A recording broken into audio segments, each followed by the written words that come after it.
Tourist. So we're going to start with Deuteronomy chapter 4, verse 41.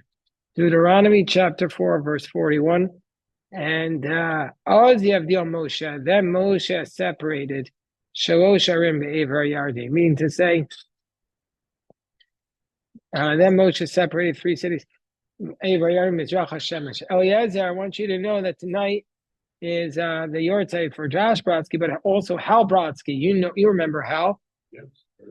Yeah, so tonight is his Yortzeit. We're studying in his memory. Then Moshe separated three cities, and the other side of the Jordan River, Mizrach HaShemesh, on the east. So let's see what Rashi says. Natan lev liot chared l'daver. Then Moshe set his heart to be determined, sheyavdilim, that he should set them aside. Even though they wouldn't provide refuge until those cities of refuge are in the land of Canaan would be set aside. Moshe said, a commandment which is possible to fulfill, I shall fulfill. Let me explain what this means. That there needs to be 6 cities of refuge, plus 42 Levitical cities. 3 on the one side of the Jordan River, and 3 on the other side of the Jordan River. But Moshe was never going to cross into the land of Canaan. He was always on the eastern bank on the Jordan River. And the Torah, we already learned that the cities of refuge did not act as cities of refuge until all the cities were set up on both banks of the river. So Moshe really should not have separated 3 cities of refuge on the eastern bank of the Jordan River, because they wouldn't be able to function until the Bnei Israel passed into the land of Canaan. There would be no point to them until they went into the land of Canaan and the other cities were separated. So why did he do it? So the answer is that Moshe said, even though he was determined that he should set them aside, he said, even though I'm not going to be able to fulfill the mitzvah, even though they won't provide refuge, I'll do whatever I can. Mitzvah she'efshar l'kaima, akaimena. To the extent that I can fulfill it, I will fulfill it. So that's what he said. So that's a very powerful idea. We might not be able to do everything in life, but the parts that we can do, we should do. Mitzvah she'efshar l'kaima, akaimena.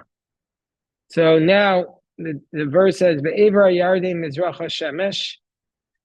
What does that mean? On that side, which is on the east side of the Jordan River, mizrach hashemesh. So the place of the rising sun, what it means.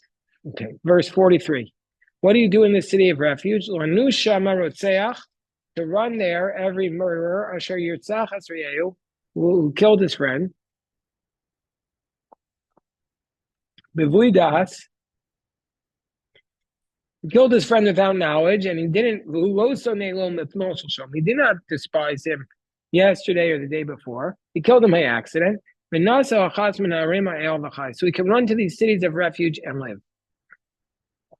What are these cities they set up? Moshe set up 3 cities. What are their names? Betzer Bamidbar, Be'eret Tamishor, Aruveni, Ramot Begiladi Gadi, and Golan Babashan Lamanashi. So he set up the Golan in the Bashan, which is in the north, the Golan today. He set up Betzer in the wilderness in the land of Mishor. If Hal was with us, he would tell us where these places are.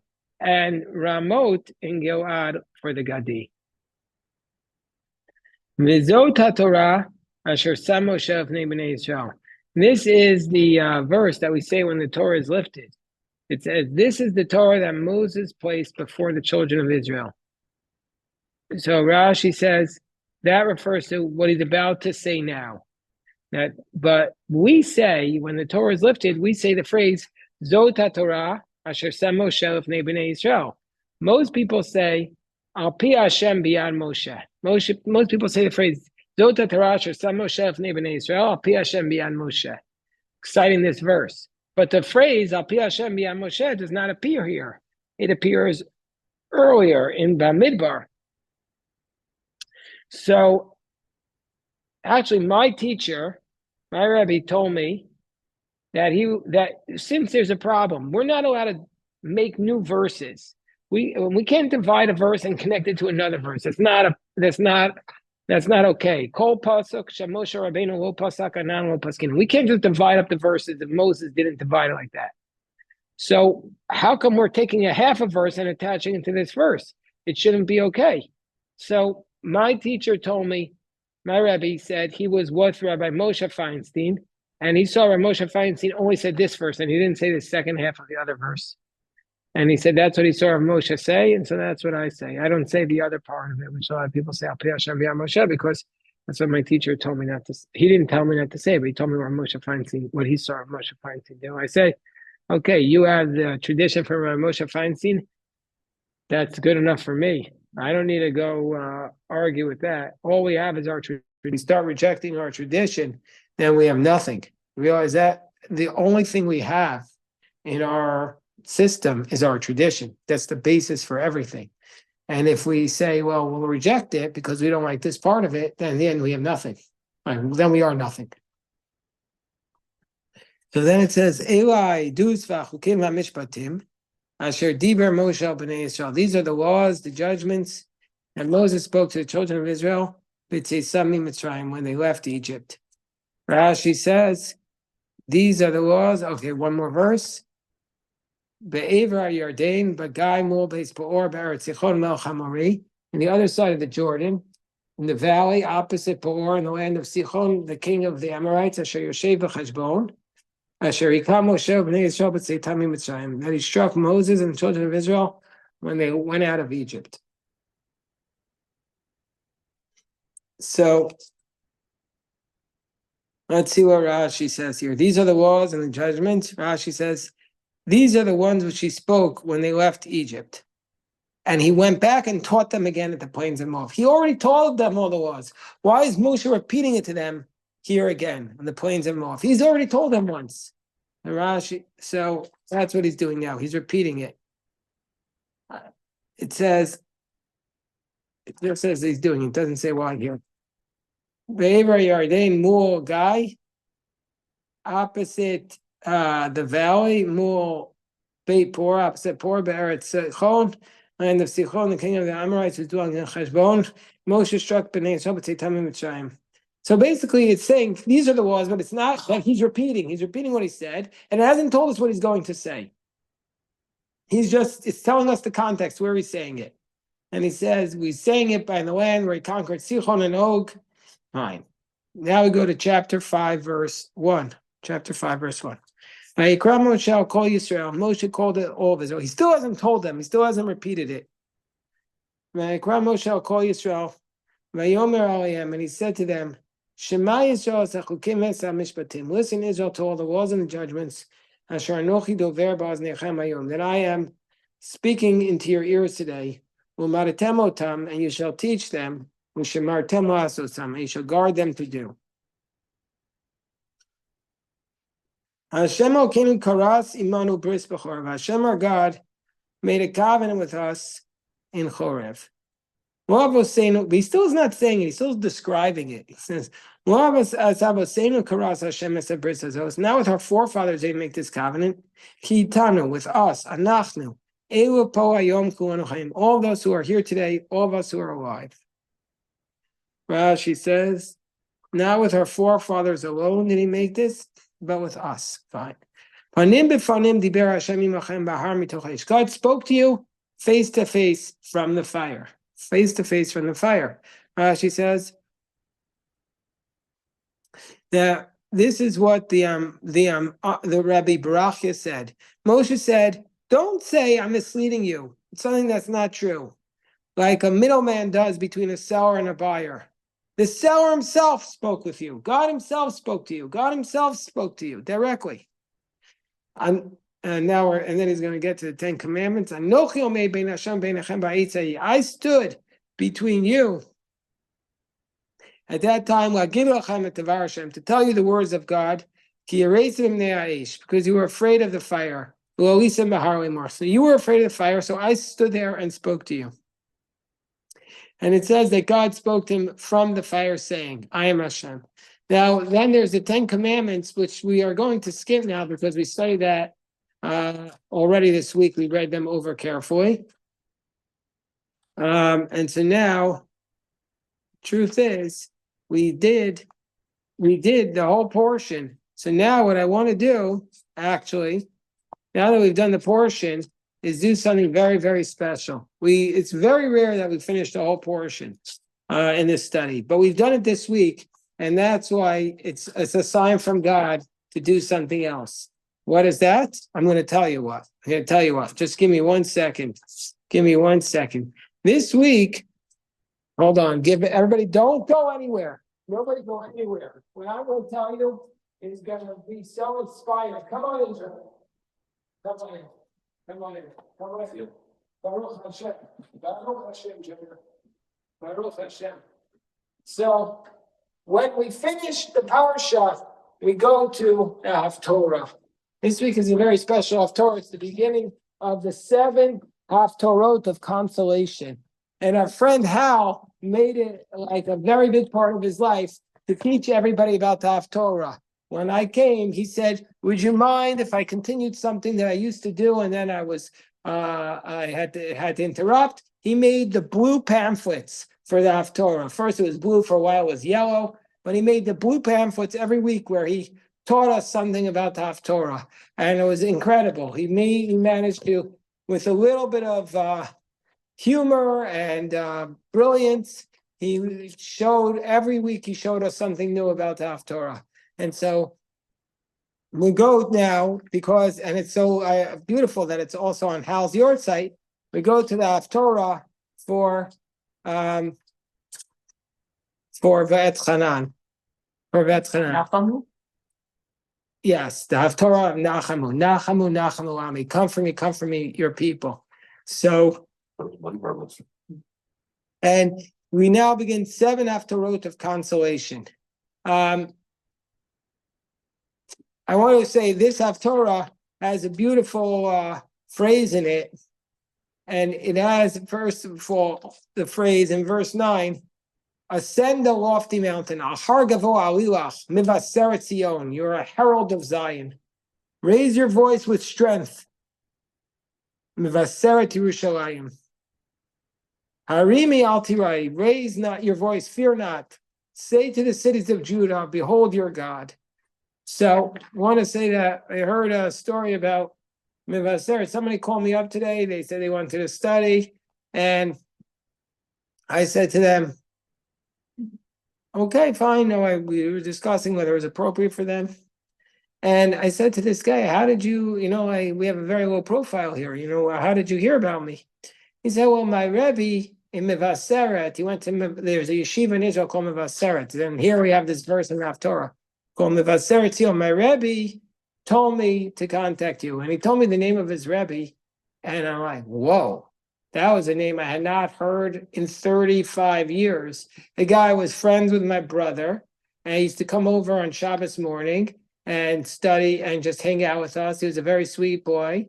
As I remember him as a little kid, and then and next thing I know, here he is. He's a Rebbe in yeshiva, impacting people's lives. And then I told my brother, and my brother said, oh yeah, now he does YouTube rapping videos.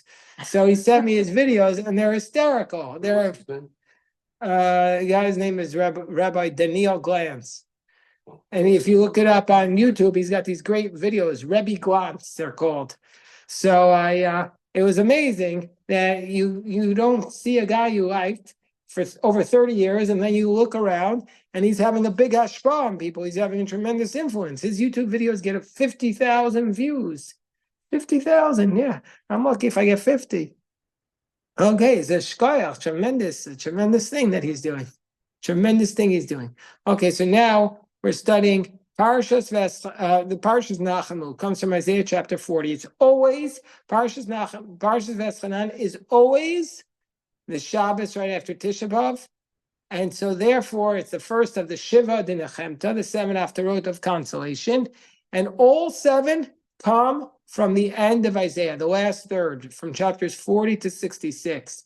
And this Haftorah is the opening prophecy of that book. And this Haftorah is devoted to the theme of consolation for Bnei Yisrael after the destruction of the temple and the exile of Judah. The Jews are promised that they will return to their people. They will return to their homeland. We should trust in Hashem rather than in empty promises.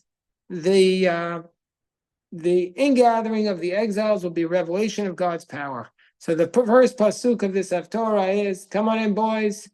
Come on in, boys. How you doing? Baruch Hashem, Baruch Hashem, Baruch Hashem.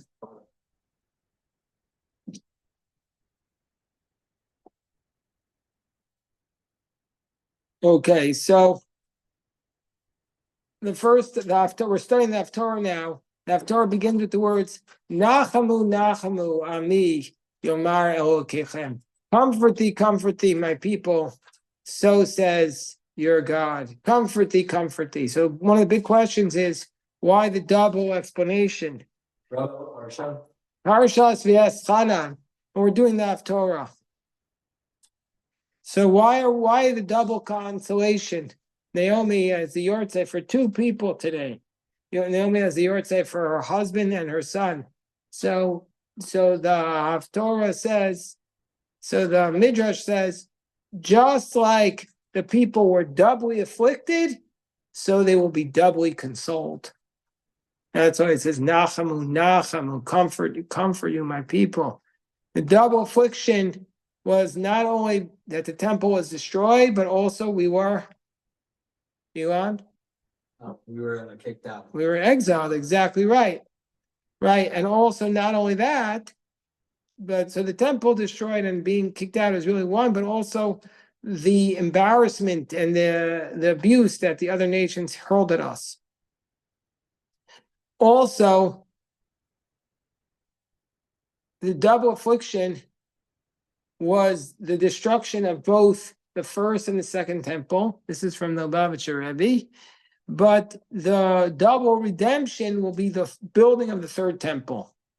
Why? If there are two temples destroyed, why is the third temple considered a double redemption? Why is that, Jonah? Two temples, we understand why that's a double destruction. Why is the third temple considered a double redemption? So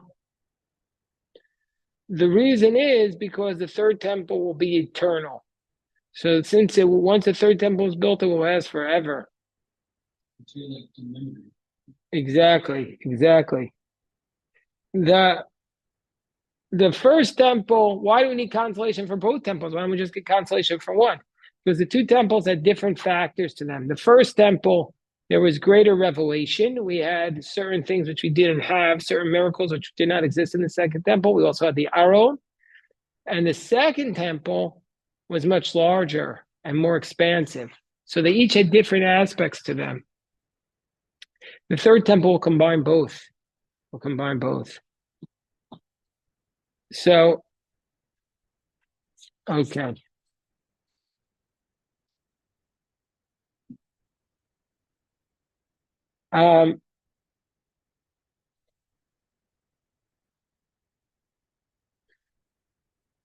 Here, I want to just read with you something a paragraph that I find very meaningful here. The fact that this Haftorah, this is from the Lubavitcher Rebbe, this is from the Rebbe's Sichos in 57-51, so 34 years ago. Wow, must have been right before his stroke, because we're in 57-85.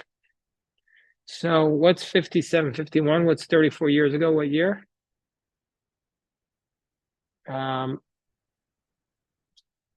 What year is it? What? What? Yeah, it must have been like 2 years before his stroke. I think his stroke was in 90 or 91. I don't remember exactly. But so this must have been one of the final discourses the Rebbe gave. Here, let me look up when was the Rebbe's stroke? Because it's very relevant, of course. When was it? Could be, but I thought he died before that. When was the Rebbe's stroke? 1992, yeah. He suffered the disabling stroke while praying at the gravesite of his father-in-law. So this was 3 years before the stroke. What year was it? What date was it? 27th of Adar. Okay. Oh, actually, they say right here, they say 27th of Adar, 5752. So he gave this was given 5751 and Nachamu. So this is around 7 months before the stroke. So this is the last Sicha he ever gave about Nachamu. This is the last discourse he ever gave about. No. Because in Adar. So Adar is 6 months after Elul. Okay. So he says. So this is 7 months before he gave this discourse. He said, the fact that this Haftorah is the first of the 7 Haftorot of consolation means that it embodies within it the potential for all levels of consolation that will subsequently unfold in the following Haftorah. Meaning to say, this consolation will encompass all the consolations of the next 7 Haftorot. This is alluded to by the repetition of the word Nachamu, which means not only who said this? Elon. This means not only a double consolation, but also infinite consolation. Wow, Elon, you're a Rebbe. Elon, you're a Rebbe. It doesn't mean you're a posek, but it means you have inspiration. I already come to you for inspiration. And this is another connection to Parshas Vaetchanan, in as much as this parsha features the repetition of the 10 Commandments. Since the 10 Commandments encapsulate the entire Torah, their repetition is in essence a repetition of the entire Torah, which in turn alludes to the Torah's infinity and its ability to bind us to God's infinity. Torah's true infinity will be openly manifest only in the messianic future, the focus of which. So anyway, he's saying that this Haftorah is the infinite consolation.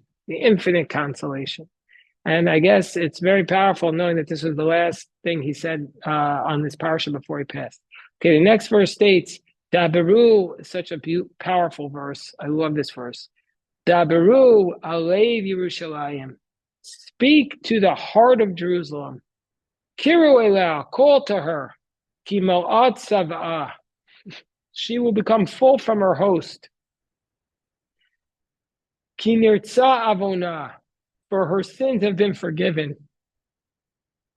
Ki locham yad Hashem kaflayim b'chol chatosah, for she has taken double punishment from God for all her sins, and so she'll be doubly consoled. Tell Jerusalem, she's been punished doubly, but she will be filled. She will come full. Can you imagine? The Jewish people read this verse for 2,000, or maybe nearly 2,000 years. Jerusalem will become filled with the Jews, and they were laughing about it, like, this will ever happen. Like the way we feel like when we hear about the third Beis Hamikdash, like, that'll ever happen.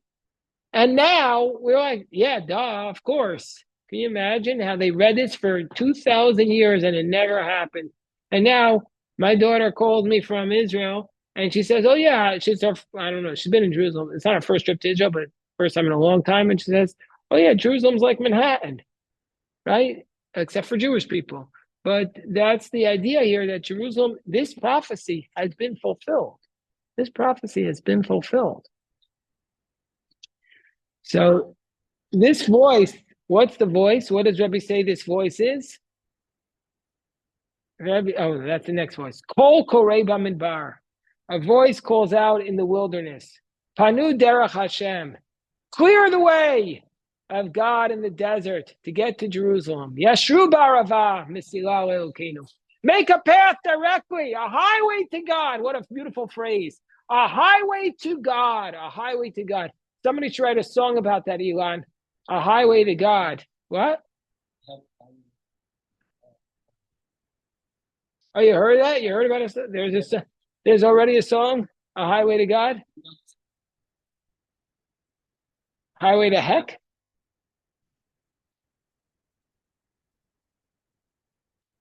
Yeah. Highway to Heck. There's a famous Stairway to Heaven.